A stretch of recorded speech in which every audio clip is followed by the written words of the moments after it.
Dinosaur इस धरती पर लगभग 16 करोड़ साल तक अस्तित्व में रहे, लेकिन मानव ने अभी तक सिर्फ 25 लाख साल गुजारे हैं।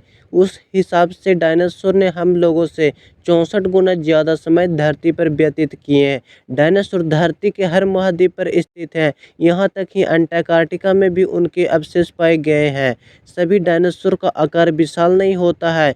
कुछ डायनासोर मानव आकार के तो कुछ मानव से भी छोटे होते हैं। कुछ डायनासोर की पूंछ 45 फीट से भी ज़्यादा लंबे होते हैं, जो भागते समय उनका संतुलन बनाने में मदद करते हैं। किसी को तक एक डायनासोर का जीवन काल कितना होता था, लेकिन कुछ वैज्ञानिक के हिसाब यह लगभग 200 साल तक जीवित रहते हैं। सबसे बड़ा डायनासोर का अंडा बास्केटबॉल जितने आकार का होता था, और जितना बड़ा अंडा उतनी मोटी उसकी बाहरी खोल। इस वजह से अगर इससे भी ज़्यादा बड़ा अंडा होता तो शायद डायनासोर के बच्चे इससे बाहर ही नहीं निकल पाते। सबसे पहले धरती पर मांसाहारी डायनासोर ने जन्म लिया, उसके बाद शाकाहारी ने जन्म लिया था।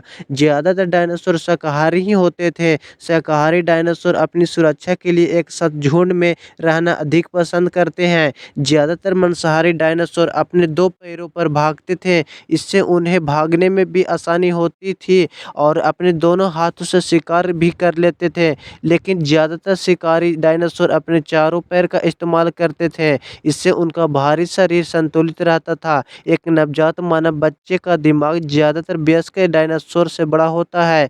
तो अब हम आपको बताने वाले हैं डायनासोर का अंत कैसे हुआ, डायनासोर कैसे मारे गए। आखिर डायनासोर का अंत एक बहुत बड़े एस्टेरॉयड के धरती से टकराने से हुआ था। एक बात जो बीबीसी डॉक्यूमेंट्री में सामने आई कि अगर यह एस्टेरॉयड धरती से 30 सेकंड पहले या 30 सेकंड बाद भी टकराए तो डायनासोर शायद खत्म ही नहीं होते। और यह एस्टेरॉयड अंटार्कटिका का प्रशांत महासागर के गहरे पानी में गिरता। ऐसा इसलिए क्योंकि इस समय इसका असर जमीनी भूभाग पर इतना कम होता कि डायनासोर को कोई नुकसान नहीं पहुंचता। यह एस्टेरॉयड मेक्सिको द्वीप से टकराया था, जिस वजह से उस जगह 111 मील चौड़ा और 20 मील गहरा गड्ढा बन गया था। जब वैज्ञानिकों द्वारा इस गड्ढे की जांच हुई तो वह की चट्टान से सल्फर कंपाउंड पाया गया। एस्टेरॉयड के चट्टान से टकराने के बाद यह चट्टान धूल में परिवर्तन हो गई, जिससे हवा में धूल का बादल बन गया था। इसके परिणाम स्वरूप पूरी धरती ठंडी हो गई और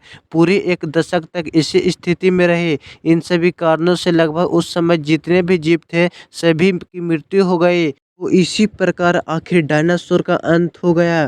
तो दोस्तों, आप लोग को वीडियो अच्छा लगा हो तो वीडियो को लाइक ज़रूर कीजिएगा, और आप लोग चैनल पर नए हैं तो चैनल को सब्सक्राइब कीजिएगा। तो मिलते हैं फिर से एक नए वीडियो के साथ।